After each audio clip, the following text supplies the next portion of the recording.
ನಮಸ್ತೆ ಸ್ನೇಹಿತರೆ, ನಾನು ನಿಮ್ಮ ಪ್ರೀತಿಯ ವಾದಿರಾಜ್ ಮಲಿಕ ವಾದಿರಾಜ್ ಮಾತಾಡ್ತಿರೋದು. ನಮ್ಮಿಂದ ಒಂದು ತಪ್ಪಾಗಿದೆ, ಆಗಬಾರ್ದಾಗಿತ್ತು ಅಂತ ತಪ್ಪು ಆಗೋಗಿದೆ.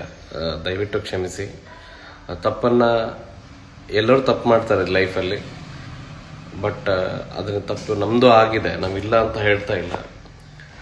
ಏನೋ ಒಂದು ಅಚಾತುರ್ಯ ಆಗೋಗಿದೆ. ಬಹಳ ಜನ ಕೇಳ್ತಿದ್ದೀರಾ ಯಾವ ತಪ್ಪು ಅಂತೇಳಿ.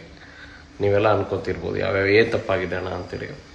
ಸೊ ಲಾಸ್ಟ್ ವೀಕಲ್ಲಿ ನಾನು ಒಂದು ಚಿನ್ನದ ಬೆಲೆ ಜಾಸ್ತಿ ಆಗುತ್ತೆ, ಇವಾಗಲೇ ಬಂಗಾರ ತೊಗೊಂಡು ಇಟ್ಕೊಡ್ರಿ ಅಂತ ಒಂದು ವಿಡಿಯೋ ಮಾಡಿದ್ದೆ.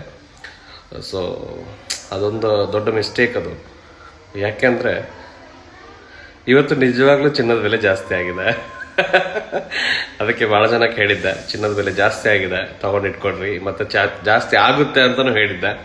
ಸೊ ಹೇಳ್ದಂಗೆ 1,000 to 2,000 ರೂಪಾಯಿ ಚಿನ್ನದ ಬೆಲೆ ಜಾಸ್ತಿ ಆಗ್ತಾ ಇದೆ. ಇನ್ನೂ ಜಾಸ್ತಿ ಆಗುವಂಥ ಸಂದರ್ಭ ಬಂದೂ ಬರ್ಬೋದು. ಸೊ ಅದ್ರಗೋಸ್ಕರ ಇವಾಗಲೇ ತೊಗೊಂಡಿಟ್ಕೊಡ್ರಿ. ಅದು ಒಂದು ದೊಡ್ಡ ತಪ್ಪು ಅಂತ ನಾನು ಅನ್ಕೊಂಡಿದ್ದೀನಿ ಅಂತ ಅನ್ಕೊಳ್ರಿ.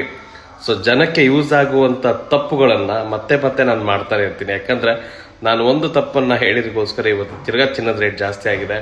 ಆ ತಪ್ಪಿನಿಂದ ಎಷ್ಟೋ ಜನಕ್ಕೆ ಉಪಯೋಗ ಆಗಿದೆ. ಇಂಥ ತಪ್ಪನ್ನು ಮತ್ತೆ ತಪ್ಪು ಮಾಡೋಕ್ಕೆ ಇಷ್ಟಪಡ್ತೀನಿ.